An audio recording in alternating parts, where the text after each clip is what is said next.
네, 이어서 진행하도록 하겠습니다. 자, 109페이지 보시면 예금 의무 일반 사항인데요.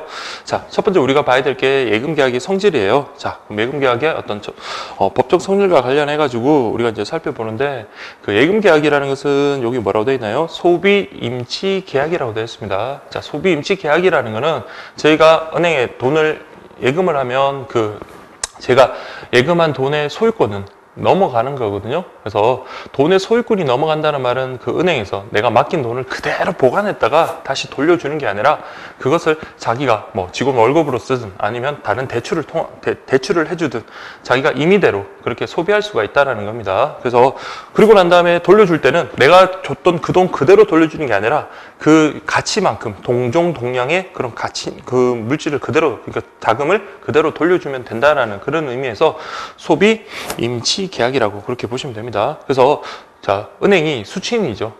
수취인이 소유권을 취득하고 그것을 자기가 임의대로 그냥 소비한 후 동종, 동질, 동량으로 반환하면 된다라는 거 그렇게 확인하시면 되겠습니다. 그래서 과거 시험에 나왔는데 소비 대차 계약은 아니다라는 거, 소비 임치 계약이다라는 거 그것까지 한번 확인해 주시고요.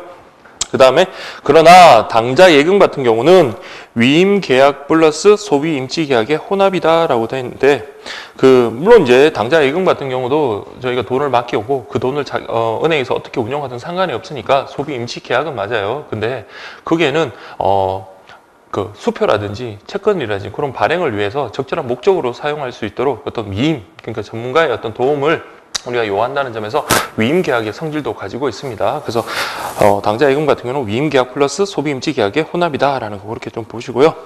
그 다음에 이제 요물 계약성이라고 되어 있는데 요거는 이제 좀 빠졌더라고요. 근데 그래도 과거에 가장 대표적인 요물 계약의 대표적인 게 우리 예금 계약으로 봤거든요. 그 요물 계약이라는 거는 자, 어떤 계약 관계가 계약이 성립하기 위해서는 당사자의 의사의 합치만으로 성립하는 게 아니라 어떤 그 외에 어떤 인도 여기 보면 금전이라든지 그런 것들을 급부를 함으로써 계약이 성립한다는 점에서 요물 계약이라고 그렇게 보고 있습니다.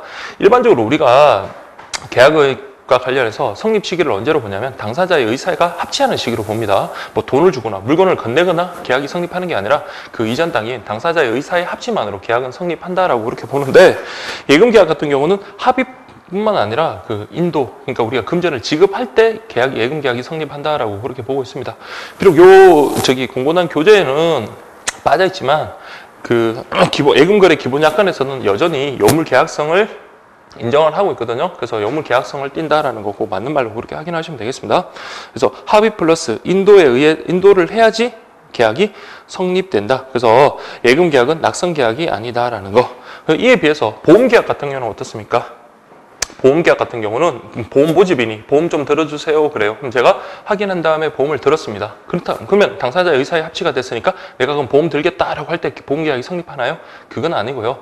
자, 이때 보험 모집인은 보험사를 대표하는 사람이 아니에요. 그래서 보험 모집인의 어떤 보험을 들어주세요라는 것은 하나의 청약의 유인에 불과하고 제가 보험을 들겠습니다라고 하는 게 바로 청약이고, 그걸 심사한 다음에 보험회사에서 보험 승인되었다, 보험 가입 인정한다, 그때 뭐가 되는 거예요?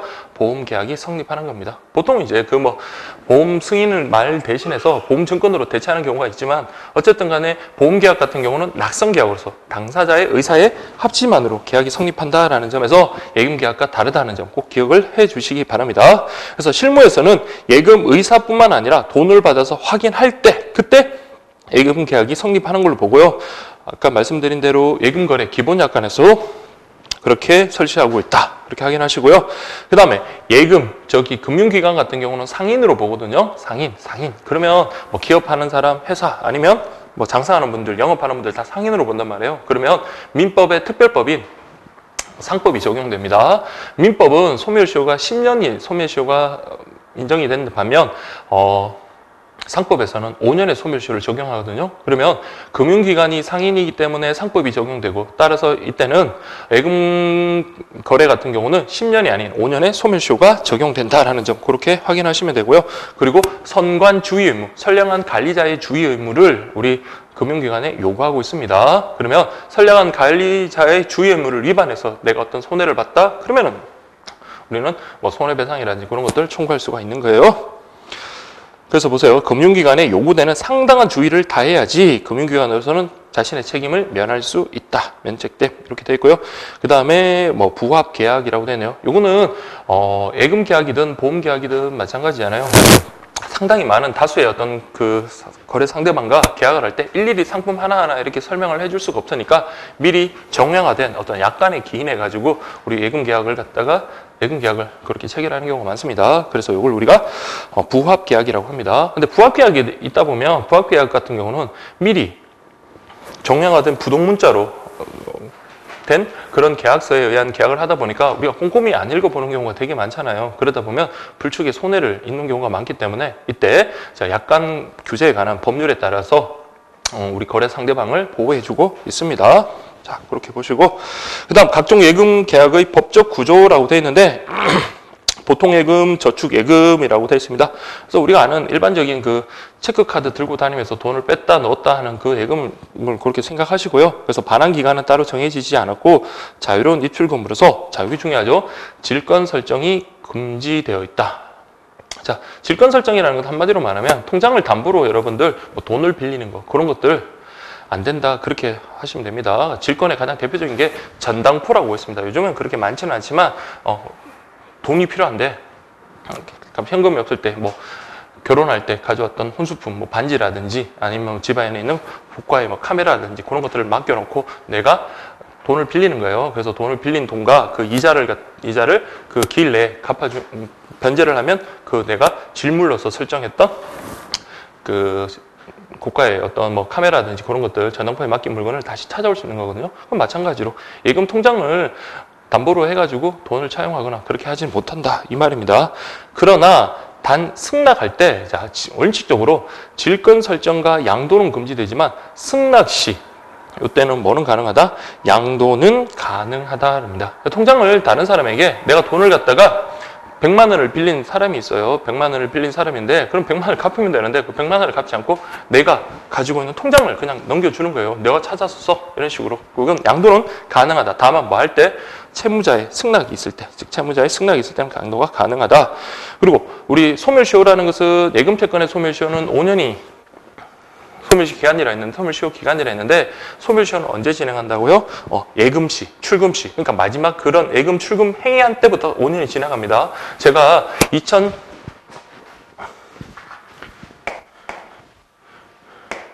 2010년 5월에 마지막 거래를 했다고 한다면 자, 5년 뒤인 2015년 5월 1일이라고 할게요. 10년 저기 5월 1일이라면 4월 30일 이때가 바로 만연기가 5년 되는 그 기간이죠. 근데 이거 5월 1일이면 5월 1일로 돼야 되겠네요. 5월 1일 이때가 저기 소멸시효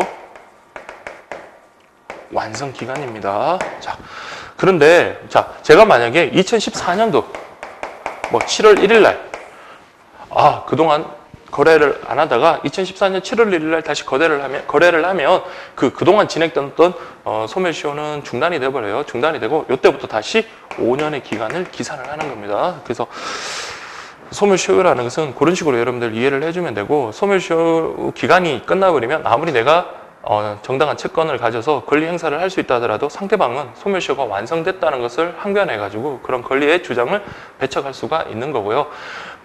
비록 내가 오랜 시간 동안 권리 행사를 하지 않았다 하더라도 그 소멸시효가 완성되기 전에 그 권리 행사를 적극적으로 주장을 한다면 그때부터 다시 진행한다. 그렇게 좀 이해를 해주시면 되겠습니다. 그래서 소멸시효는 입금 출금 시부터 보세요. 새로이 진행한다. 그러니까 다시 5년 기간을 기산한다라는 그 말입니다. 새로이 진행한다라는 것은 그 말이고요. 그 다음에 여러분들 정기 예금이라고 되어 있는데요. 예치 기간이 약정된 금전 소비 임치 기간이다라고 그렇게 되는데 정기 예금 우리 뭐 목돈 있잖아요. 많은 돈을 갖다가 뭐 약정을 한 3년 정도에 한 2천만 원 넣어뒀다. 그리고 3년 뒤에 우리가 반환을 받을 수가 있는 거거든요. 근데 여기서 여러분들 중요한 거는 기한의 이익이라는 거 있습니다. 그러니까 최소한 내가 3년 약정을 했다면 내가 3년 동안은 금융기관으로서는 그 3년 동안 그 돈을 그러니까 소비임치 계약이니까 자유로이 임의대로 그것을 소비할 수 있다라는 그런 이익이 금융기관이 있거든요. 그래서 원칙적으로는 약정기간이 도가하기 전에 그 계약의 해지를 우리는 주장할 수가 없습니다. 자, 그래서 기한의 이익은 금융기관에 있다라는 거 그렇게 좀 확인하시고 그래서 원칙적으로 만기일 전에는 예금 반환을 청구하는 것이 허용되지 않는다. 다만 우리 실무적으로는 어떻습니까? 약정 기간이 도가하기 전이라도 금융기관에서는 계약을 해지를 해줘요. 예금 계약 해지를 해주는데 다만 그 약정된 이율보다도 훨씬 더 감액된 그런 금액으로 자신들의 어떤 손실을 그렇게 만회하려고 하죠. 그래서 실무적으로는 이루어지긴 하지만 원칙적으로는 만기일 전에 계약 해지를 그 우리 거래 상대방으로서는 할 수 없다라는 거 그렇게 좀 확인하시고요. 그 다음에 별단 예금, 요거는 개념만 좀 잘 알아두십시오. 그래서 보시면 각종 금융거래 수반하에 발생하는 미정리, 미결제 예금, 기타 다른 예금 종목으로 처리가 곤란한 일시적인 보관금을 처리하는 예금 계정을 우리가 별단 예금이다. 그래서 처리 곤란한 금액을 거기다가 따로 이렇게 보관하고 처리할 수 있는 그런 예금 계정을 우리가 별단 예금이다라고 보시면 됩니다. 그 다음 이제 정기 적금, 그러니까 우리가 매달 다달이 일정 금액을 약정 기일 동안 넣으면 약정된 금액을 우리가 수령할 수 있는 예금이 있죠. 그게 바로 정기 적금이다. 그렇게 보시면 되겠습니다. 자, 근데 여기서는 여러분 좀 잘 보실 게 가입자는 월부금을 납부할 의무가 없다라고 되어 있네요. 자, 이게 여러분들 좀 헷갈리기 쉬운데, 내가 적금 약정을 했는데 그럼 매달 이렇게 약정 그 정해진 기일에 그 할부금이래요.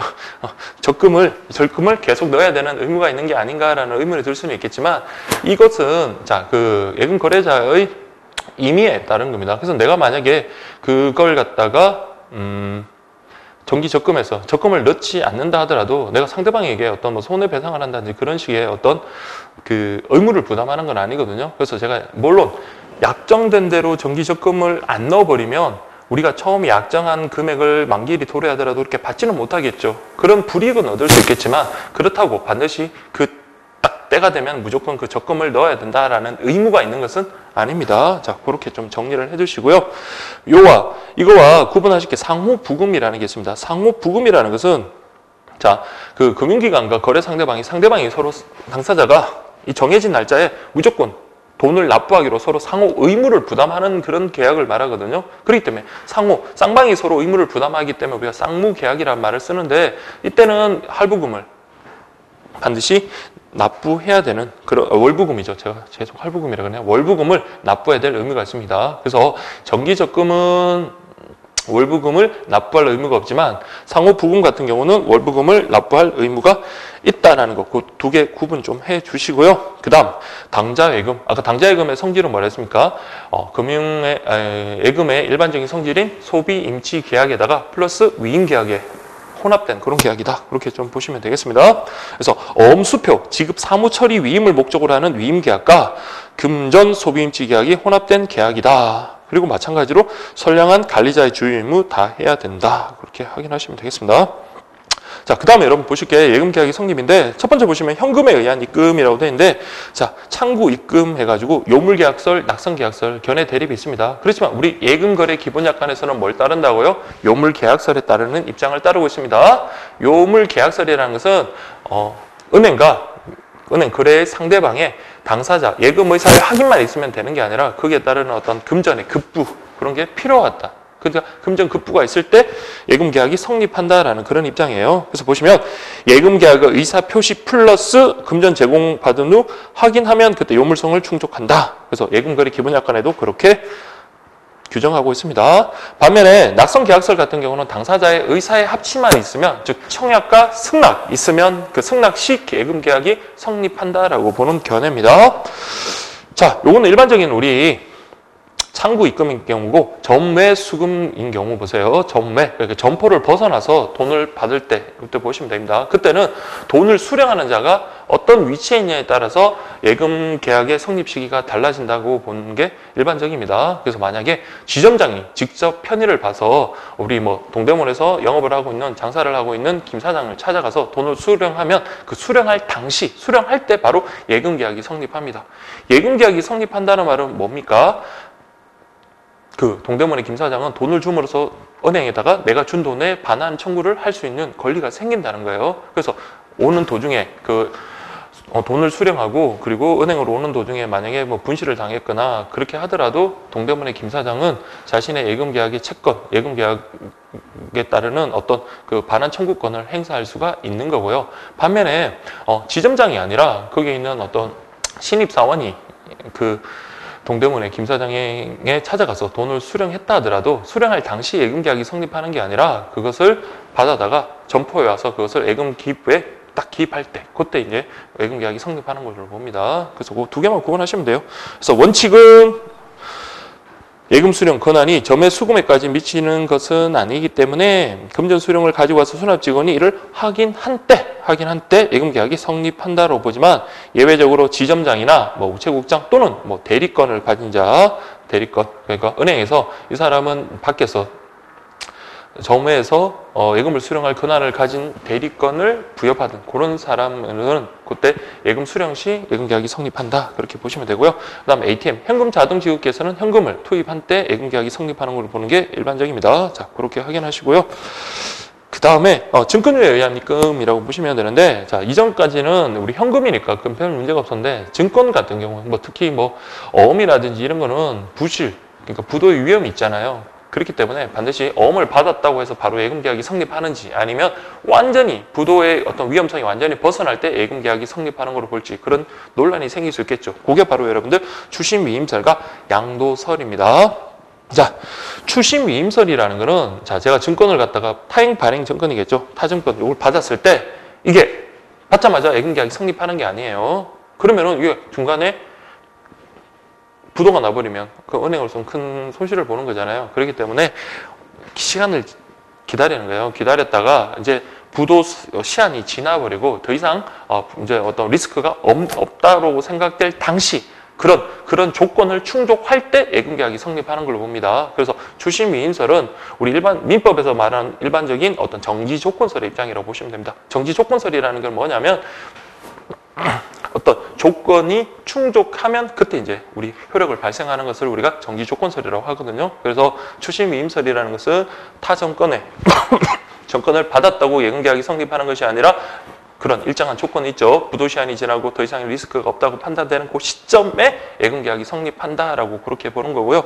반면에 양도설 같은 경우는 민법에서의 해제 조건설하고 비슷한 입장입니다. 그래서 일단 받자마자 타정권을 갖다가 받자마자 바로 예금 계약은 성립합니다. 그런데 아무 일 없이 지나가면 그냥 예금이 아까 우리 받을 때부터 성립한 때부터 그냥 진행하면 되는 거고 혹시라도 예금 타점권이 부도가 됐다. 그러면 이때는 처음 예금 계약이 성립했던 그 타점권을 받았던 시기로 소급해가지고 예금 계약이 아예 없었던 걸로 그렇게 보는 게 바로 양도설입니다. 그래서 어떤 의미인지 아시겠죠? 그걸 이해하시고 글을 읽어보시면 이해가 되시는데 이거 처음 이제 공부하시는 분들 많이 처음에 이제 제가 재작년에 강의할 때 보니까 이걸 질문을 많이 하시더라고요. 그래서 먼저 이해를 하시고 그 내용을 한번 살펴보면 이해가 될 겁니다. 그래서 보시면 추심 위임설이란 타정권의 입금과 동시에 자 바로 예금 계약이 성립하는 게 아니라 그 타정권이 미결제 통보와 불소실물에 반환되지 않는 것. 그러니까 말 그대로 이제 리스크가 없고 그다음 부도 시한이 이제 다 지나서 우리는 안전한 점권이다라는 것이 확인되는 그 순간 그러니까 이런 조건을 충족할 때보다 예금 계약이 성립한다 이렇게 보시면 되고요. 양도설 같은 경우는 먼저 타정권의 입금과 동시에 예금 계약이 성립하고요. 그러나 만약 이게 부도 반환되면 그때는 소급 처음부터 예금 계약이 성립하지 않은 걸로 그렇게 보는 게 양도설입니다. 그러면 우리 예금거래 기본약관에서는 어떤 입장을 취하는지 그게 중요하겠죠. 우리 예금거래 기본약관에서는 추심 위임설의 입장이 취합니다. 뭐라고 규정되어 있냐면 증권으로 입금했을 때 은행이 그 증권을 교환해 돌려 부도 반환 시한이 지나고 했으니까 그럼 이제 리스크가 없는 거죠. 그렇죠? 그러니까 정지 조건을 충족할 때 그리고 결제를 확인했을 때 예금 계약이 성립한다라고 이렇게 규정돼서 추심 위임설의 입장이다. 이렇게 보시면 되겠습니다. 자, 반면에 4번 보세요. 이때는 타점 발행. 자, 자기압 수표로 입금이 됐다라고 하면요. 자, 자기압 수표는 거의 이제 현금화 된 거잖아요. 그래서 보시면 사고 신고도 없고 결제될 것이 틀림없음을 확인하여 예금원장 입금 기작을 마친 때 예금 계약이 성립한다. 그러니까 이것도 뭐 같은 맥락으로 그렇게 확인하시면 됩니다. 그래서 타점권의 자기압 수표라도 그래도 이게 뭐 좀 부실한 그 자기압 수표가 될 수 있으니까 이런 식의 어떤 확인 절차를 거치고 난 다음에 그 예금 기부에 기재를 하면 그때 예금 계약이 성립하는 걸로 봅니다. 자, 그다음에 자점권. 자점권이라는 것은 그 본행, 당해, 은행, 금융기관에서 발행한 증권이잖아요. 그래서 보시면 1번 발행인이 당자 예금 창구에서 액면권 상당을 인출한 다음 예금자의 예금 계좌에 입금 처리하면 예금 계약이 성립한다. 우리 당좌 예금 거래라고 해가지고 내가 만약에 1억짜리 어음을 발행한다 그러면 그 1억짜리 어음을 그냥 은행에서 발행해 주는 게 아니겠죠. 그럼 1억 원 상당의 금액을 은행에 예치하잖아요. 그죠? 그러면은 그 자점권의 그 어음이라든지 그런 것이 들어왔다 그러면 그동안 예치해놨던 1억 원의 그 예치금을 빼내서 그 사람에게 이제 지금 입금 처리할 때 그때 예금 계약이 성립한다. 그렇게 좀 보시면 되겠고요. 그러나 잔고 확인 없이 입금을 기장하고 잔고를 나중에 처리할 경우에는 발행인의 잔고에서 보세요. 현실로 인출되어 예입자의 계좌에 입금되지 않으면 예금 계약이 성립되지 않는다라고 되네요. 그러니까 잔고에 무조건 그 돈이 남아 있어야 되고 그걸 갖다 이렇게 입금해 줄 때 예금 계약이 성립하는 걸 말합니다. 그래서 잔고에 돈이 만약에 모자랐거나 그렇게 되면 예금 계약은 성립하지 않는다는 그런 의미겠죠.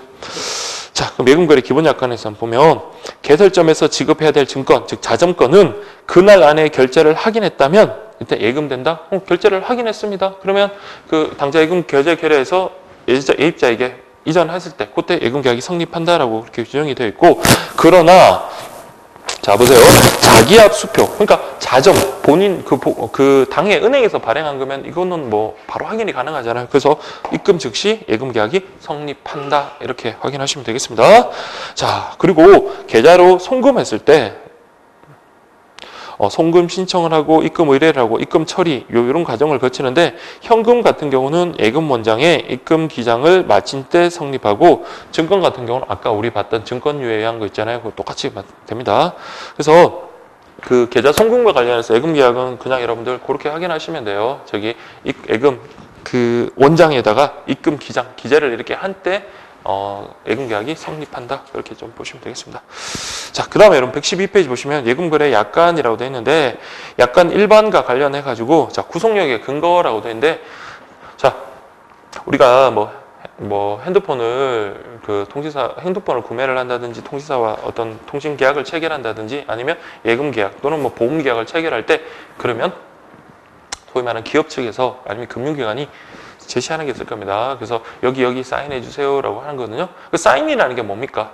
내가 이 약관의 내용을 확인하고 이 약관의 내용에 따르겠다라는 내가 의사를 표현한 거잖아요. 그렇죠? 그러면 약관이 왜 그럼 계약의 내용이 되는가? 말 그대로 저희가 사인을 했기 때문에, 즉 묵시적이든 명시적이든 어쨌든 그 약관의 내용대로 합의를 했기 때문에라고 그렇게 보고 있습니다. 그래서 구속력의 근거는 당사자의 명시적 또는 묵시적 합의다. 그래서 약관 같은 경우는 일일이 사람들한테 설명해주고 계약서를 작성해야 되는 그런 비용들이 있죠. 시간이나 비용에 절약할 수 있다라는 그런 장점은 있지만, 아무래도 작성한 사람이 유리하게 작성할 가능성이 많고, 또 거래 상대방으로서는 채 미처 인지하지 못해서 불측의 손해를 보는 경우가 있을 수 있잖아요. 그래서 고객에게 불리한 계약이 될 가능성이 높다. 그래서 우리가 약관 규제법에 의해 가지고 보호를 해주고 있습니다. 자, 첫 번째, 약관의 계약 편입 요건, 당사자의 합의, 그렇죠? 합의가 있어야 되고요. 그 다음에 내용을 명시해줘야 됩니다. 그래서 정말 중요한 내용을 그 기업 측에서, 금융기관 쪽에서 명시를 해줘야 돼요. 중요한 내용. 물론 세세한 내용도 다 설명을 해줄 수는 없겠지만, 그래서 중요한 내용을 명시를 해주고요. 그렇다고 상대방을 완벽하게 이해시키도록 그렇게 설명을 해줄 필요는 없습니다. 그래서 충분히 인지할 수 있을 정도로 명시를 해주면 충분합니다. 다음 3번. 중요한 내용 같은 경우는 반드시 설명을 해줘야 됩니다. 근데 여러분 요 단서를 잘 보세요. 중요한 내용은 반드시 설명을 해줘야 되지만, 그러나 대량 신속 처리해야 되는, 즉 설명이 곤란한 경우는 예외로 할 수 있습니다. 아무리 중요한 내용이라 하더라도 이게 대량 신속적으로 빨리 처리해야 되는 그런 부분에 대해서 일일이 다 설명을 해줄 수가 없다. 물론 그런 건 나중에 사후적으로 판단이 돼야 되겠지만, 어쨌든 그런 경우는 설명 생략이 가능하다라는 거 보시고요.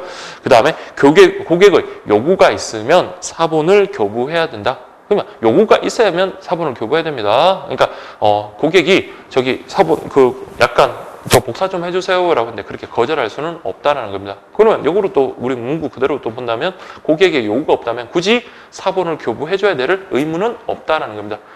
아시겠죠? 그래서 여러분들이 통장 만들 때, 저도 좀 오래돼서 기억이 안 나지만 통장 만들 때 여러분들 사인하고 했을 때 그 거래 약관을 우리가 받았나요?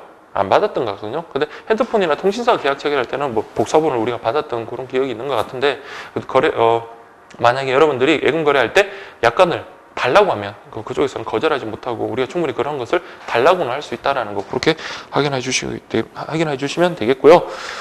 그 다음에 계약 내용의 공정성이라고 했는데요. 자, 여기 한번 좀 체크를 할게요. 고객에 대해서 부당하게 분리. 자, 그러니까 고객에게 불리한 내용이란 아니면 예상하기 어려운, 그 다음에 목적 달성이 불가능할 정도로 본질적인 권리, 그러니까 정말 핵심되는 권리를 제한하는 그런 조항 등은 불공정한 조항이다가 아니에요. 그냥 그렇게 그런 조항이 있으면 아무래도 이거는 불공정한 조항으로 추정됩니다. 그러니까 제가 체크를 안 했는데 불공정한 조항으로 불공정 조항이다.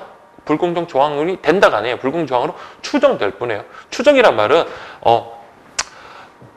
말 그대로 추정. 그러니까 반드시 그 불공정 조항이라고 이렇게 단정을 짓는 게 아니라 우리 입증에 의해서 번복이 가능하다는 겁니다. 근데 그 입증은 누가? 자, 불리한 조항으로 추정되니까 그러면 누가 이게 불리한 조항으로 추정되니까 이 불리한 조항이 아니다라고 이렇게 입증을 해야 되겠죠. 그래서 누가 입증을 한다? 기업 측, 즉 금융기관 쪽에서 입증을 해야 되고요. 그 입증을 하지 못하면 그때서야 불공정한 조항이 되고 그 약관은 무효가 되는 겁니다. 아시겠나요? 자, 그렇게 보시고요.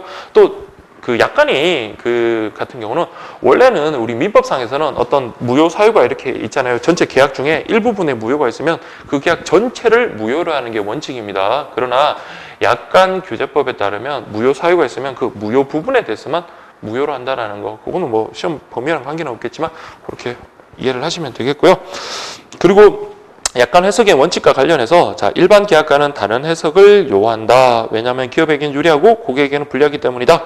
자, 첫 번째 뭐라고 되어 있나요? 객관적, 통일적 해석의 원리. 이건 당연하죠. 주관적으로 임의대로 막 해석해서는 안 되고 객관적으로 그리고 모든 거래 상대방에게 동일하게 그러니까 통일적으로 그렇게 해석을 해야 되겠고요.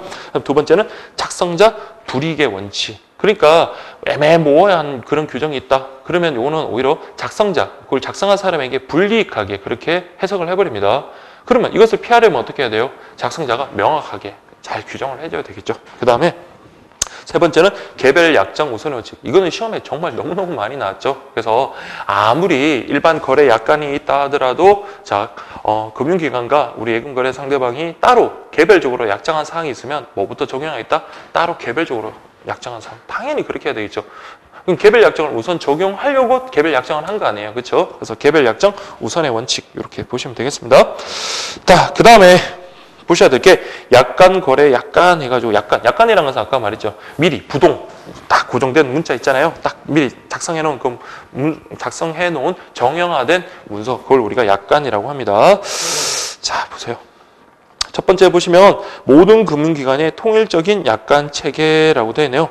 그렇죠? 은행마다 너무 약관이 달라버리면 혼란스럽잖아요. 그래서 금융기관마다 어느 정도 통일된 그런 약관 체계를 가지고 있습니다. 그래서 표준 약관을 제정했습니다.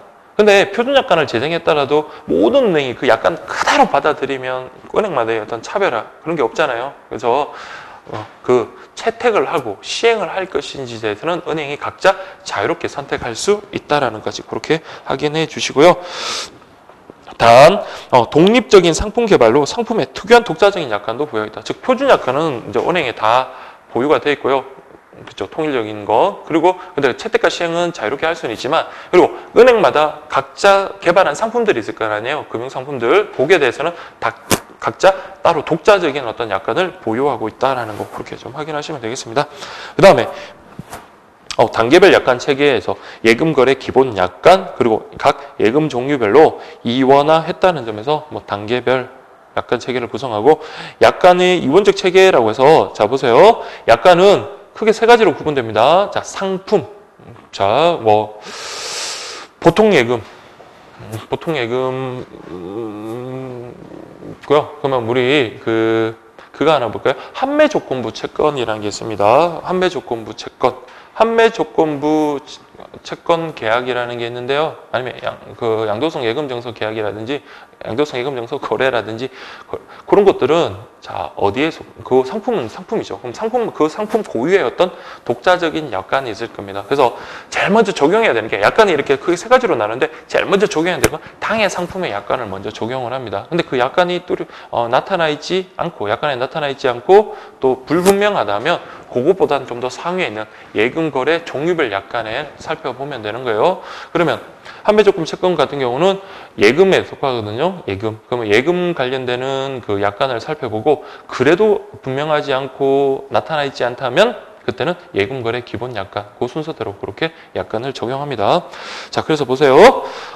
예금거래 기본 약관과 당해 예금 상품의 약관이 있다면 첫 번째 당해 예금 상품 약관을 우선 적용하고 그 다음에 예금별 약관을 적용하고 세 번째 마지막으로 이제 보충적으로 뭘 적용하겠다? 예금거래 기본 약관을 적용하는데 그럼 이 예금거래 기본 약관 같은 경우는 우리가 살펴봐야 되겠죠. 그래서 앞에 내용들도 이 예금거래 기본 약관을 바탕으로 써진 것들이 많으니까 특히 예금거래 기본 약관은 저는 물론 이제 시험에도 좀 나오고 했지만 직접적으로 뭐 조문을 그대로 내거나 그러진 않았던 것 같거든요. 그래서 뭐 만약에 시험을 또 준비함에 있어서 이건 꼼꼼히 좀 보셔야 된다 했습니다.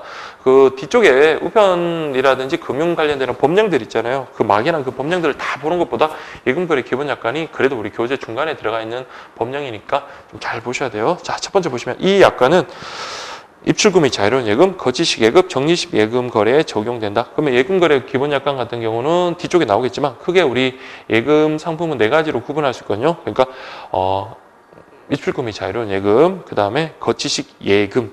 그러니까 아까 우리 그 양도성 예금증서나 한매조금 채권 같은 경우 거치식 예금이거든요. 그 종류에 속하는 거니까 여기 그리고 적립식 정기적금이라든지 뭐 그런 것들. 여기엔 적용이 된다. 이렇게 보시면 되겠습니다. 그럼 특수목적부 상품에 대해서는 적용이 안 된다. 그렇게 좀 역으로 생각을 하시고요. 예금주는 실명으로, 금융실명법에 따라서 실명으로 거래하고요. 우체국은 예금주의 실명 확인을 위해서 주민등록증, 사업자 등록증 등 실명 확인 증표 또는 그 밖에 필요한 서류의 제시나 제출을 요구할 수 있고 예금주는 이에 따라야 한다. 그래서 우리 보면 신분증 좀 주세요 그러잖아요. 그렇죠? 그래서 여기 예금거래 기본 약관에 의한 겁니다. 그다음 거래 장소는 원칙적으로 어디? 자, 예금주는 예금 계좌를 개설한 우체국에서 모든 예금 거래를 해라. 이게 원칙이지만 우린 통장 만들 때 빼고는 그 우체국에 가는 경우가 그렇게 많지는 않습니다. 그래서 다만 미래창조과학부 장관이 창조과학부가 정하는 바에 따라 뭐 다른 우체국이나 다른 금융기관 현금 지급기, 현금 자동 인출기, 컴퓨터 전화기 등으로 할 수도 있다. 뭐 그렇게 되어 있고요. 거래 방법은 자 보세요. 우체국에서 내준 통장 또는 수표 등으로 거래해야 된다. 그러나 입금 자동 이체할 때는 우리 통장 없어도 되죠. 그때는 통장 없이도 할 수 있다. 뭐 여기까지는 우리 아는 상식선이니까 가볍게 좀 봐두시고요. 그 다음에 1번 보시면 1번은 1항, 그 5조 1항을 보시면 그냥 그 비밀번호 이거 등록하라는 거고요. 2항 보세요. 1항에 불과하고 거치식이나 적립식 예금은 비밀번호 신고하지 않을 수 있다. 그러니까 우리가 입출금이 자유로운 예금은 비밀번호를 갖다가 설정을 한 다음에 뭐 입금할 때나 출금할 때 우리 출금할 때 주로 출금할 때겠죠. 그래서 비밀번호를 설정을 해야지 우리가 출금을 이렇게 자유롭게 할 수 있는데 예치식이나 거치식 같은 예치식, 거치식이나 적립식 같은 경우 있죠. 이런 경우는 예치식이나 뭐 거치식 같은 말이니까요.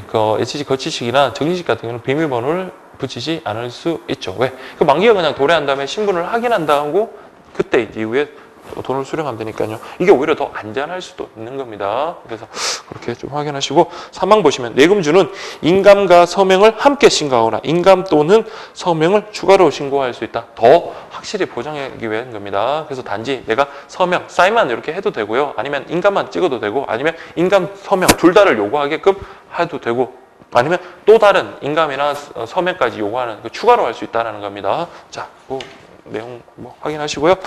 그 다음에 6조 보시면 입금, 예금주는 현금이나 수표, 증서 등을 이렇게 입금을 한다. 그렇게 좀 보시면 되겠습니다. 그 다음에 3항 보시면 증권으로 입금할 때 입금인은 증권의 백지 보충이나 배서, 영수, 기명 등 필요한 절차를 밟아야 하며 그러니까 완전한 증권으로 은행에 우체국에 이렇게 입금을 해야 되고요. 만약에 그렇지 않다면 우체국이 알아서 이렇게 보충해주는 의무를 부담하는 것은 아니다. 이렇게 확인하시면 되겠습니다.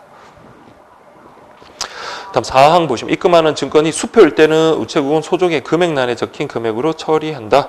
7조 보시면 예금이 되는 시기, 예금 성립 시기, 그러니까 낙선계약, 그 다음에 요물계약 요거 좀 구분하셔야 되고요. 자, 1호 보세요. 1항 1호 보시면 현금으로 입금하는 경우는 자, 우체국이 이를 받아 확인한 때 그러니까 우체국 일을 받아 확인해야 됩니다. 현금을 받아서 확인할 때 예금계약이 성립한다. 이렇게 보시면 되고요. 그러니까 영업물계약서를 따르죠.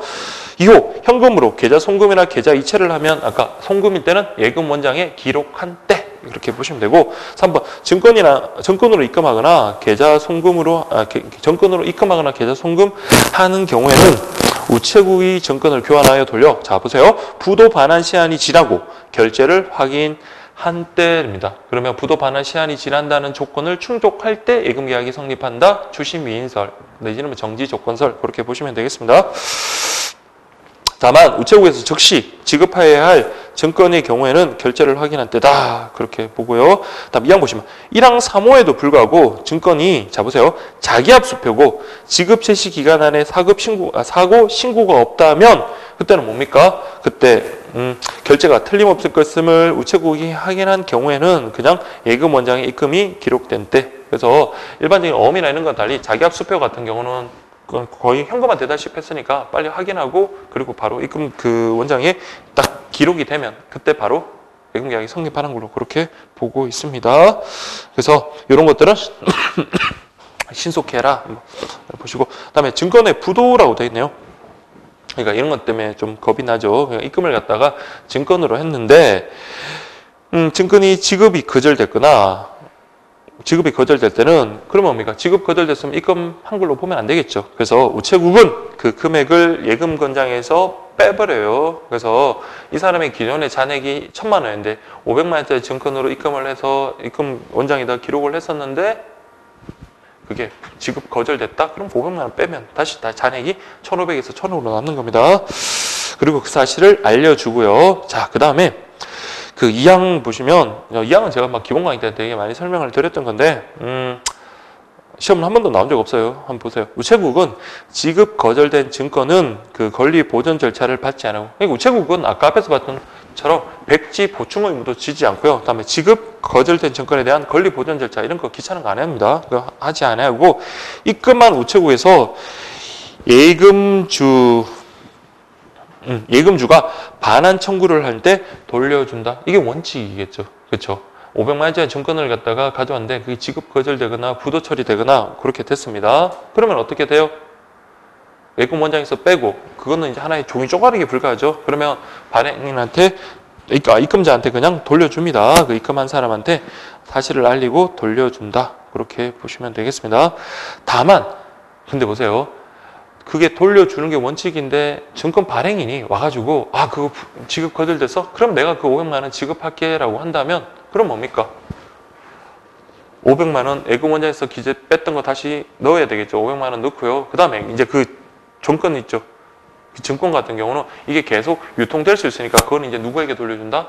예금주가 아닌 발행인에게 돌려준다. 그래서 문제가 어렵게 나온다면 예금주, 발행인 이런 것들 잘 구분해서 확인하시면 되겠습니다. 자, 그렇게 보시고요. 그 다음에 이자는 10원 단위. 그러니까 이율을 바꿀 때는 1개월 동안 뭐 창구나 홈페이지 등에 이렇게 게시를 해주고요. 3항 보세요. 입출금 및 자유로운 예금은 바꾼 날로부터 바꾼 이율을 적용하지만 거치식 정리식 예금은 원칙은 뭐라고요? 아무리 중간에 이율이 바뀌더라도 처음 계약할 당시에 이율을 적용하는 게 원칙이고 만약에 처음 약정한 그 상품이 변동금리가 적용되는 그런 상품이라면 이율이 변동된 그때부터 또 뭡니까? 이율을 적용해야 되겠죠. 4항 변동금리를 적용하는 거치식, 정리식 예금은 최초 거래 시 이율 적용 방법을 통장에 표시하며 또한 변동 이율을 적용하는 정리식 예금 같은 경우는 이율을 바꾼 때마다 바뀐 이율을 통장에 기록하여 안내한다. 어떤 의미인지 알겠죠? 그러니까 이게 고정금리가 아니라 변동금리 같으면 바뀔 때 그때 그 바꾼 걸 갖다 통장에 표시해서 알려주라는 겁니다. 다음에 5항 예금주가 실제로 받는 이자는 처음에 약정된 금액 그대로 받는 게 아니라 뭘 한다? 세금을 떼고 준다는 거예요. 세금은 어떻게? 원천 징수합니다. 돈을 돌려주고 난 다음에 세금 내세요 이렇게 하는 게 아니라 세금부터 떼고 그냥 준다 이 말인 거예요. 다음 10조 당연히 예금 계약은 해지 청구 가능하겠죠. 그다음 11조 지급 시기에 관련해서 자 언제든지 입출금이 자유로운 거는 뭡니까? 언제든지 지급 청구하면 바로 줘야 돼요. 그래서 예금주가 찾을 때 지급하고 보세요. 거치식 정리식 예금은 원칙적으로 만기일이 지난 다음 예금주가 찾을 때 지급합니다. 그러면 자 이거 거치식이나 예치식 같은 경우도 만기일이 지났다고 무조건 그 예금주에게 그냥 돌려주는 게 아니라 만기일이 지나고 난 다음에 예금주가 청구할 때 그때 주는 거다라는 거 확인하시고요. 그 다음에 양도 및 질권 설정 그것과 관련해서 보세요. 예금주가 예금을 양도하거나 질권 설정을 하려면 둘 다 통지하고 동의를 받아야 한다. 이게 원칙이에요. 그래서 모든 우리 예금거래 기본약관에 적용되는 입출금인 자유로운 예금, 예치식, 그 다음에 거치식, 예치식, 그 다음에 적립식 같은 경우는 원칙적으로 양도와 질권 설정은 안 됩니다. 그렇지만 입출금이 자유로운 예금은 뭐는 가능하다? 동의를 하면 양도는 가능하다라고 했습니다. 그래서 보세요. 다만 법령으로 금지되는 경우에는 죄송합니다. 그 설정하려면 통지하고 동의를 받아야 한다. 다만 법령으로 금지되는 경우에는 양도나 질권 설정을 할 수 없고 입출금이 자유로운 예금은 질권 설정을 할 수가 없다. 제가 말을 좀 잘못했네요. 자, 원칙적으로는 어떻습니까? 원칙적으로는 동의를 받으면 양도나 질권 설정 가능하다. 그러나 입출금이 자유로운 예금은 동의받으면 양도는 가능하지만 동의를 받더라도 뭐는 할 수 없다? 질권 설정은 할 수 없다. 이렇게 좀 보셔야 되겠습니다. 네, 제가 순간 말을 좀 엉켰는데 그러니까 이거 잘 구분하셔야 돼요. 그러면 거치식 예금 같은 경우는 동의를 받았다면 동의라는 건 뭡니까? 채무자의 동의라는 것은 금융기관이죠. 금융기관의 동의를 받았다면 양도도 가능하고 질권 설정도 가능하다. 그러나 입출금이 자유로운 예금 같은 경우는 금융기관의 동의를 받았다 하더라도 양도는 가능하지만 질권 설정은 안 된다. 그렇게 확인하시면 되겠습니다. 자, 그 다음에 사고 변경사항 신고라고 되어 있는데요. 그래서 1랑 보시면 그렇죠. 즉시 서면으로 신고해라. 원칙은 서면으로 신고하는데 여러분들 뭐 서면으로 신고할 그럴 여유가 없을 때, 급박한 상황일 때는 전화 등으로 신고할 수 있으면 대신 다음 영업일안에 서면으로 신고해라. 뭐 그렇게 좀 보시면 되겠고요. 그 다음에 2항 보세요. 예금주가 인감 또는 서명, 비밀번호, 성명, 상호, 대표자명, 주소, 전화번호, 기타 신고사항을 바꿀 때는 서면으로 신고하는 게 원칙입니다. 중요한 건 서면으로 하되 다만 3항 보세요. 예금주는 주소, 전화번호 등의 일부 신고사항에 대해서는 통신기기를 이용해서 변경할 수 있다. 그러니까 비밀번호, 서명, 인감 이런 것들은 아주 중요한 거잖아요. 그런 거는 반드시 서면으로 하되 다만 뭐 전화번호라든지 주소 같은 그런 인적 사항 같은 경우는 이런 경우는 반드시 서면이 아니라 저 혼자 통신기기를 이용해서 우리 변경할 수 있다. 이렇게 보시면 되고요. 그 다음에 이런 것들은 접수되고 난 다음에 전산 입력 등 필요한 조치를 하는데 걸리는 합리적인 시간이 지나면 그때부터 효력이 발생한다. 그렇게 보시면 되고요. 그 다음에 5항 보세요. 제1항의 신고를 철회할 때는 우체국에 예금주 본인이 서면으로 하여야 한다. 그래서 뭐 분실 신고라든지 그런 것들을 원칙적으로 서면으로 하되 근데 분실된 줄 알았는데 내가 다시 찾았다? 그러면 그 분실 신고를 철회해야 되겠죠. 철회할 때도 본인이 직접 어떻게 서면으로 해라. 그 말입니다. 그래서 본인이 서면으로 하여야 한다. 그렇게 좀 보시면 되고요. 그다음 14조 보면 통장 카드를 재발급 받을 수 있겠죠. 그렇지만 그 재발급 받는 비용 그거는 우리가 부담해야 됩니다. 자, 그렇게 보시면 되겠습니다. 자, 그 다음에 제15조 보시면 우체국은 오류의 증정 등 예금거래에 발생하는 일반적 사항을 통보하는 경우에는 뭐 전화나 뭐 이메일을 이용해서 통보할 수 있다. 그러니까 원칙적으로는 이메일이나 뭐 전화 등을 통해서 통보할 수 있고요. 다만 전화에 의한 통보 시 통화자가 예금주 본인이 아니라고 한다면 근데 그 관계가 전달할 수 있는 믿을 만한 충분한 이유가 있을 때는 예금주에게 정당한 통보한 것으로 본다. 이렇게 되어 있고요. 2항 보세요. 일반적인 사항을 서면 또는 이메일로 통지한 때는 언제 도달한 것으로 본다? 그러니까 전화 같은 경우는 우리가 말을 하는 순간 바로 도달을 하니까 별 문제가 없는데 이메일도 우리가 보냈다 하더라도 상대방이 열어보지 않으면 그게 그 의사 전달이 된 게 아닌 거잖아요. 그다음에 뭐 서면은 더더욱 그렇고요. 도착해서 그 사람이 개봉을 해야지 할 수 있는 거니까. 그래서 보통 우송기간이 지났을 때 도달한 것으로 본다. 그렇게 확인하시면 되겠고요.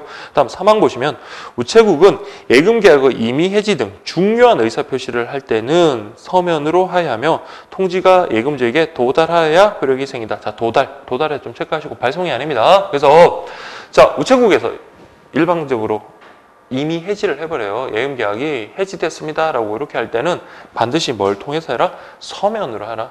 서면으로 하되 이때는 이 서면이 어떨 때 우체국에서 발송할 때 효력이 생기는 게 아니라 그것이 상대방에게 도달한 때 효력이 생긴다. 이렇게 보시면 되겠습니다.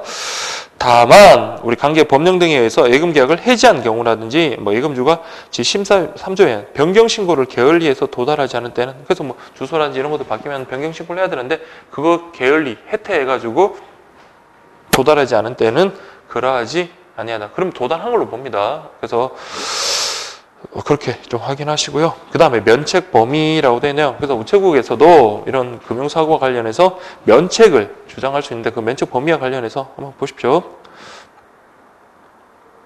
자, 1항 보시면 자, 우체국은 예금 지급 청구 시 증권 또는 신고서 등에 찍힌 그 인형 을 신고한 인감과 자 보세요. 유관으로 주의 깊게 비교 대자하여 틀림없다고 여기고 그 다음에 뭐 비밀번호가 신고한 것과 동일해서 뭐 등등 이런 거 챙겼을 때 자기들이 뭐가 어떤 성간 주요 의무를 다했다고 인정이 된다면 그 금융사고에 대해서 책임을 지지 아니한다. 근데 여기 보면 인간은 어떻게 말입니까? 뭐 필적 대조, 전문가의 감정 이런 건 필요 없고요.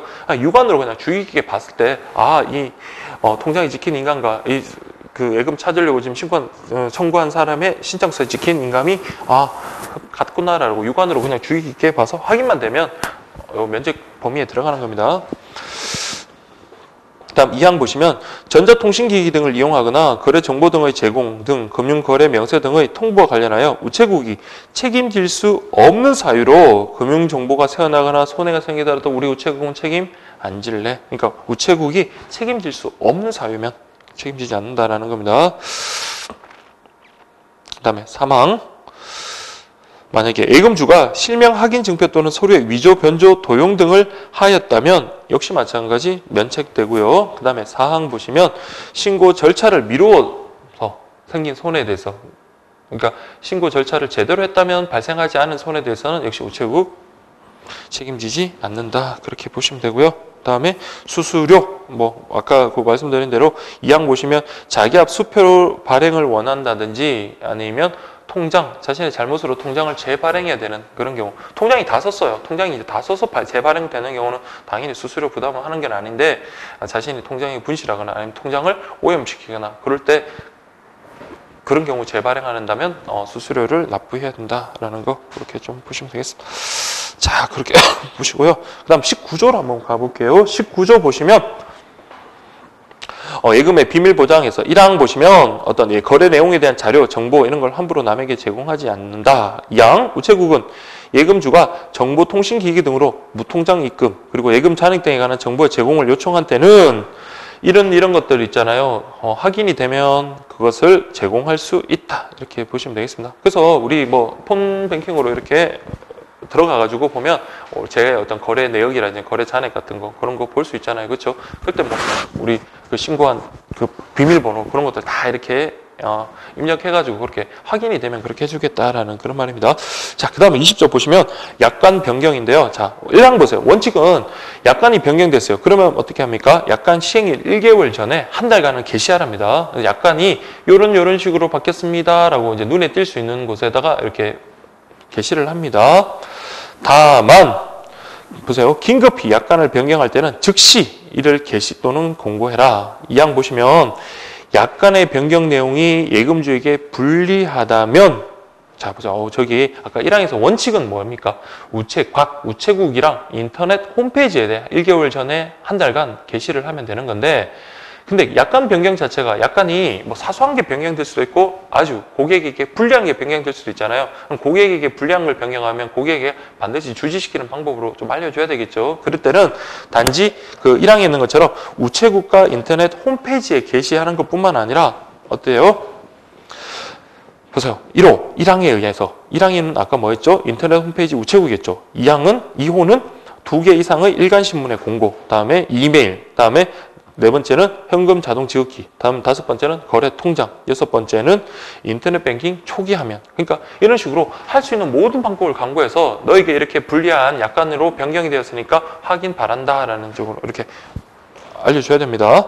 자, 그 다음 3항 보시면 예금주는 1항 및 제2항의 고지 후 변경 약관 시행일 전에 영업일까지 서면에 의한 통지로 계약을 해지할 수 있으며 이 기간에 자 예금주 소면의 이익과 우체국에 도달하지 않으면 이를 뭘 한 걸로 본다?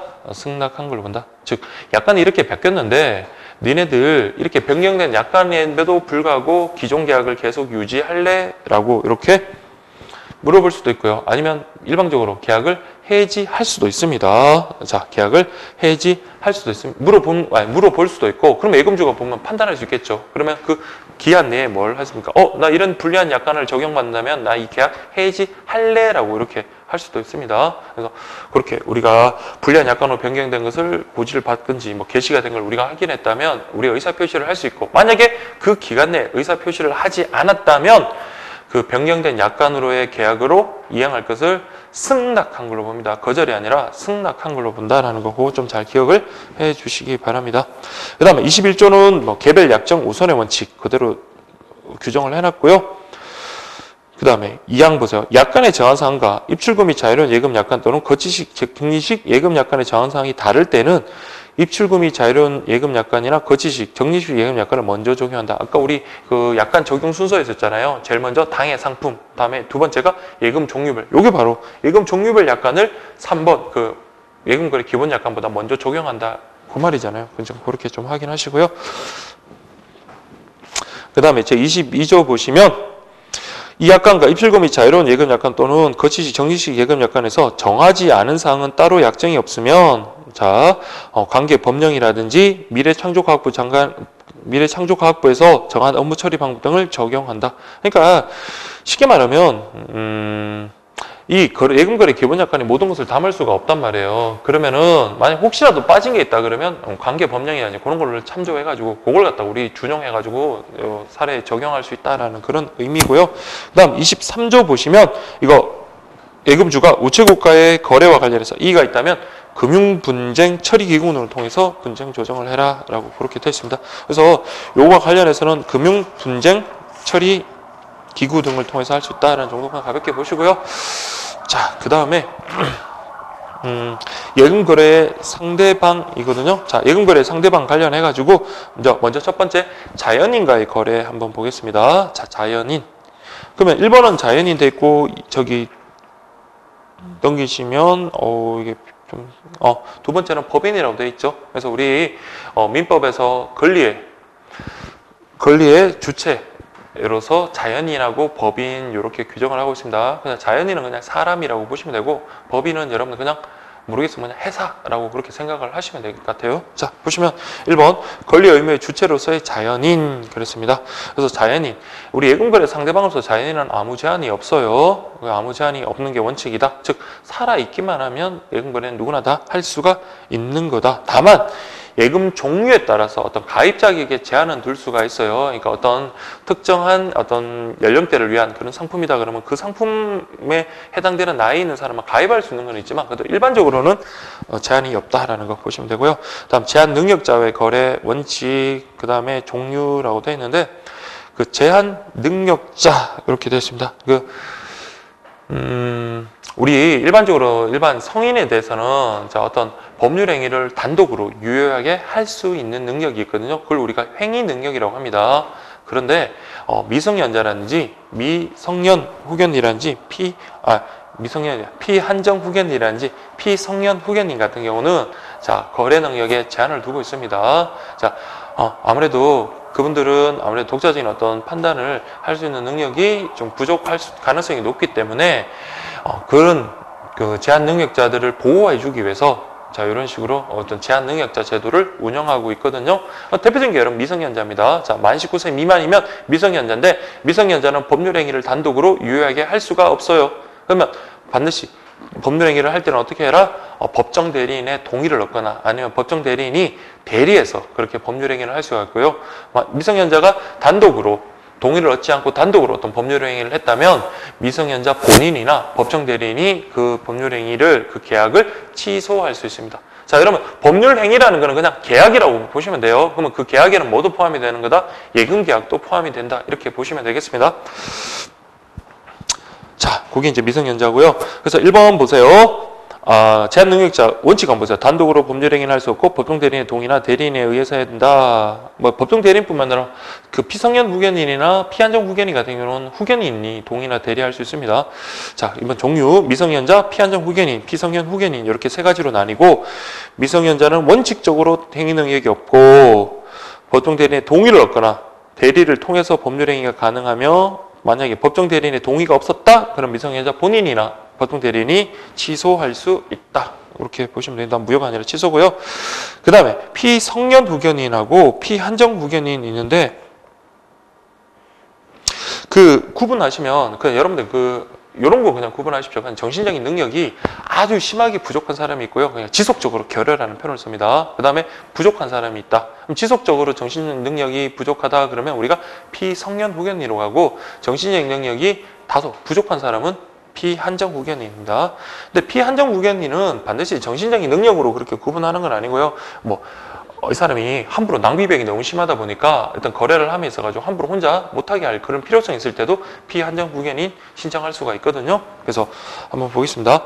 자, 피성년 후견인 보면 질병, 장애, 노령 등의 사유로 정신적 제약으로 사무 처리를 능력이 밑줄 쳤죠. 지속적으로 결여되어서 가정법원에서 성년 후견 개시의 심판을 받은 자. 그러니까 이게 아무리 정신적인 능력이 부족하다 하더라도 피성년 후견인이 되는 게 아니라 반드시 가정법원에서 피성년 후견인이라고 땅땅땅 심판을 받은 자야만 피성년 후견인으로서의 자격이 주어지는 겁니다.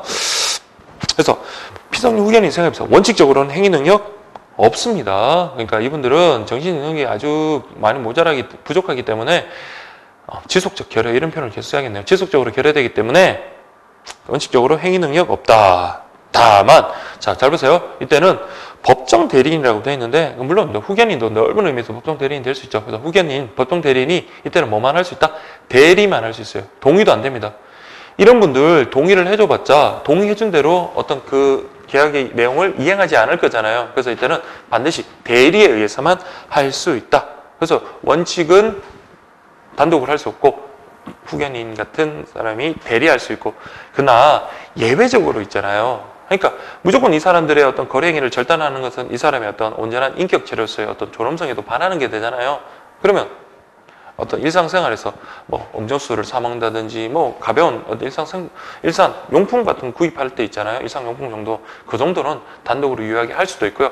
아니고 처음부터 가정법원에서 요런 범위에 대해서는 너 혼자 할 수 있어 라고 이렇게 정해줄 수도 있잖아요. 그 범위에 대해서는 단독으로 할 수 있다. 이렇게 보시면 되겠습니다. 자, 좋습니다. 자, 3번 이제 보시면 피한정 후견인인데 피한정 후견인은 여러분들 피성년 후견인하고 원칙하고 예외가 반대라고 생각하십시오. 그러니까 피한정 후견인은 원칙적으로는 완전 행위 능력자하고 동일한 효력이 있습니다. 그래서 단독으로 유효하게 법률 행위를 할 수가 있고요. 이때 예외적으로 이제 그때는 가정법원에서 정할 수가 있어요. 요런 행위 아니면 요런 금액 이상 이런 식으로 딱 정할 수 있죠. 요런 계약 법률 행위에 대해서는 너 단독으로 하지 말고 후견인의 동의를 얻어라고 그렇게 할 수 있습니다. 자, 그렇게 보시면 되겠습니다.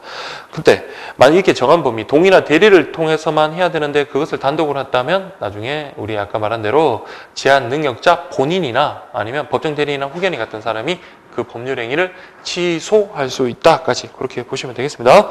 다음 4번 보세요.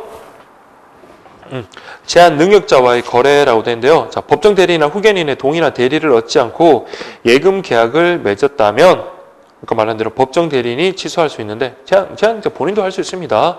근데 이 계약은 취소하더라도 여러분들 그 금융기관에서 큰 손해는 없는 거예요. 어차피 예금을 받고 그것을 계약을 취소했으면 그걸 돌려주면 되니까 그냥 이때는 그냥 원금만 취소라는 것은 소급해서 계약이 처음이랑 없었던 걸로 되는 거거든요. 그러면 받았던 거 그냥 돌려주면 돼요. 그래서 원금만 반환하면 되지 이자를 추가해서 주고 그러지는 않습니다.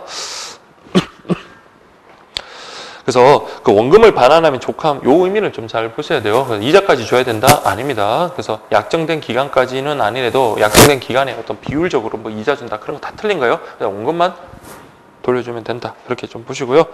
다음 2번 보시면 단독으로 유효하게 예금 계약을 체결할 수 있는 경우라고 되어 있는데요. 그 미성년자 같은 경우는 법정 대리인이 범위를 정해서 처분을 허락한 재산이라고 되어 있네요. 그래서 미성년자라고 하더라도 단독으로 유효하게 할 수 있는 법률 행위들이 꽤 있거든요. 뭐 다 아는 뭐 우리 민법 상이니까 볼 필요 없더라도 용돈 같은 경우. 그래서 부모님이 뭐 한 3만 원 가지고 너 자 이거 용돈 해라고 한다면 그 3만 원으로 뭘 쓰든지 간에 그 법정 대리인이 그 처분을 허락하는 게 되잖아요. 그럼 동의가 있는 걸로 봅니다. 그래서 이때는 단독으로 유효하게 법률 행위를 할 수가 있고요. 그 다음에 피성년 후견인 그랬잖아요. 아까 우리가 봤던 것처럼 과도하지 않은 어떤 일상생활 소의 물품을 구입하는 행위라든지 아니면 가정법원에서 정한 범위 내에서는 단독으로 할 수 있고요. 피한정 후견인은 원칙적으로는 뭡니까? 단독으로 할 수가 있습니다. 다만 예외적으로 가정법원에서 정한 범위 내에서는 단독으로 할 수 없다. 그렇게 되어 있습니다. 자, 근데 당자 예금거래 같은 경우는 수표 지급 사무를 위임하는 계약이므로 제한 능력자의 단독 거래는 허용되지 않는 것이 원칙이다. 그렇게 해야 되겠죠. 그러니까 이게 단순히 예금 계약이 아니라 수표 지급 사무를 처리하는 목적으로 하는 예금 계약이기 때문에 이거는 미성년자가 단독으로 하기엔 부적절하다. 그렇게 보시면 되겠습니다. 그러면 여러분 보세요. 미성년자가 용돈으로 받은 10만 원으로 은행에 예금 계약을 했습니다. 예금 계약은 법률행위잖아요. 그럼 단독으로 하면 안 되고 너 예금 계약 체결할 때 부모님 동의를 받아와 해야 될까요? 네, 그렇지는 않다는 겁니다. 그 10만 원 자체가 용돈은 아까 제가 말했지만 범위를 정해서 준 처분을 허락한 거기 때문에 그걸로 어떤 뭐 장난감을 산다든지 뭐 게임기를 산다든지 예금 계약을 한다든지 그거는 상관이 없어요. 그러면 그 용돈 자체 내에서 어떻게 소비를 하든지 간에 처분을 허락한 동의가 있었던 거기 때문에 이때 예금 계약을 체결하더라도 괜찮습니다. 그래서 요거는 예금계약 법정대리인의 동의가 있었던 걸로 봐가지고 적법한 예금계약이 성립한 걸로 그렇게 봅니다. 자, 그 다음에 이제 대리인데 대리라는 거는 뭐 물론 본인이 어떤 예금계약을 체결하는 게 원칙이겠지만 본인이 아닌 어떤 다른 사람을 대신해서 할 수도 있죠. 그러니까 이때 대리인이라는 건 여러분 잘 아셔야 될 게 단순히 물건을 전달하는 사자랑 다른 거예요. 대리인이라는 것은 자신이 독자적인 판단으로 어떤 행위를 결정할 수 있어요. 그렇지만 명의는 누구 명의로 한다? 본인, 그 대리권을 수여한 본인 명의로 하고요. 그리고 난 다음에 그 법률 효과도 본인에게 기속된다라는 점에서 단순 내용을 전달하는 사자와는 차이가 있는 겁니다. 그래서 보세요. 본인이 대리인을 선임하는 게 있고요. 다음 법률의 규정에 의해서 대리인이 선임되는 게 있습니다. 그래서 일반적으로 우리가 대리인 수여했다 그러면 임의 대리고요. 다음 법정 대리라는 것은 법에 의해서 정해진 대리인입니다. 아시겠나요? 그래서 그 부모님이 우리 어린아이들 그 부모님은 법정 대리인이잖아요. 그렇죠? 그래서 법으로 딱 정해졌어요. 그래서 그 아이를 대신해서 뭐 다른 법률 행위를 할 수도 있고 그런 것들은 다 법에 의해서 정해진 거고요. 자, 보세요. 대리인은 본인의 이름입니다. 대리인 이름이 아니에요. 그래서 홍길동의 대리인이 홍길순이면 홍길순이가 어떤 계약을 체결할 때는 홍길동 이름을 써야 돼요. 물론 이제 밑에다가 대리인 홍길순 이렇게 쓸 수는 있지만 이 계약 체결의 명의는 누구 명의? 본인 명의로 하고 그 법률 효과도 누구에게 기속된다고요? 본인에게 기속된다. 그렇게 보시면 되겠습니다. 자, 그 다음에 대리인과의 거래 시 유의사항이라고 되어 있는데, 자, 임의대리, 다음 법정대리라고 그렇게 되어 있는데, 할 때 주의해야 되겠죠. 그 사람이 정말 진정한 대리인인지, 대리권을 수여받았는지, 뭐, 위임장이라든지 그런 걸 통해서 확인할 수 있고요. 다음 법정대리인 같은 경우는 법에 정해진 거니까 이 사람이 진짜 부모가 맞는지, 가족관계 등록을 통해서 확인할 수가 있습니다. 이건 그냥 가볍게 보시고요. 다음 3번 보세요. 예금계약의 중도해지와 예금담보대출의 경우라고 그렇게 되어 있네요. 그럼 보세요. 중도해지 담보대출, 이거는 예금주 본인에게 상당히 치명적인 어떤 불리한 그 행위잖아요. 그렇죠? 그렇기 때문에 대리에 의해서 중도 해지를 하든지 담보대출을 할 때는 더욱더 은행으로서는 꼼꼼하게 봐야 될 겁니다. 꼼꼼하게 확인해야 될 것 같아요. 그래서 보시면 1번 면책 약관에 따라 통장 등을 제출받고 인감과 비밀번호가 일치한다고 하여 금융기관이 면책되는 것은 아니다.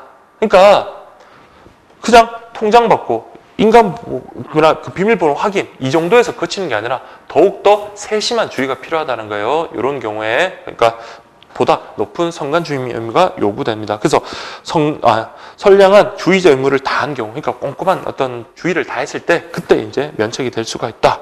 특히 예금 중도 해지라든지 예금 담보 대출 같은 경우는 면책 규정, 준점유자 변제 규정이 적용이 없거나 제한된다. 그래서 이임장 이외에도 예금주 본인의 의사를 반드시 확인해라. 그래서 그 일반적인 경우에도 꼼꼼하게 선관주의 의무를 상인이기 때문에 선관주의 의무를 부담하지만 특히나 그 중도 해지나 예금 담보 대출 같은 경우에 단순히 그냥 통장 확인하고 이렇게 하는 걸로는 부족하고 반드시 뭡니까? 본인에게 의사 확인까지 해라라는 플러스 알파가 더 붙는다는 거예요. 그래서 이런 것까지 다 하지 않아서 금융사고가 났다? 그러면 금융기관이 일정 부분 책임을 져야 되는 겁니다. 아시겠죠? 그래서 면책되지 않는다. 그렇게 봐주시면 되겠습니다. 그래서 이 부분은 하나하나 이렇게 보시는 것도 중요하지만 그 금융기관이 면책되는 경우랑 면책되지 않는 경우 있잖아요. 그 제가 여기 그 문제집에 그렇게 쭉 정리를 해놨고, 그 다음 이 교재에 보면 124페이지 보시면 그 면책되는 경우는 해가지고 우리 교재에 나오는 그 면책되는 경우와 면책되는 경우가 문제되는 경우 다 정리하는 거거든요. 요걸 통해서 여러분들이 확인하시면 되겠습니다. 자, 그 다음에 4번 보시면 외국인과의 거래. 원칙적으로 특별한 합의가 없으면 행위지의 법률을 따른다. 그래서 속지주의. 원칙적으로 외국인 하더라도 국내법, 대한민국 그 법을 따르고요. 그 다음에 대한민국의 예금거래 기본약관을 그대로 적용하면 되는 겁니다. 그래서 내국인과 차이가 없다. 다만 거주자와 비거주자는 차이를 두어서 구분한다. 그러니까 외국인 중에서도 우리나라에 거주하는 사람이 있고 그냥 우리나라에 일시적으로 온 그런 사람들이 있잖아요. 그렇다 구분을 한다. 보세요. 외국인이면서 거주하는 자는 그러면 거의 그냥 동등하다고 보시면 돼요. 내국인과 동등하다고 보시면 돼요. 그래서 워낙 예금 거래에 있어서 거의 자유롭다라고 그렇게 보시고요. 그러나 비거주자라 하더라도 외국한, 달러라든지 그런 거는 뭡니까? 자유롭게 할 수 있게 해야 되겠죠. 그래서 비거주자라도 외국한 은행과 예금 거래하는 것은 그냥 무방하다. 그렇게 좀 보시면 되겠습니다. 자, 그렇게 좀 보고요. 자, 그리고 좀 쉬었다가 그렇게 하도록 하겠습니다.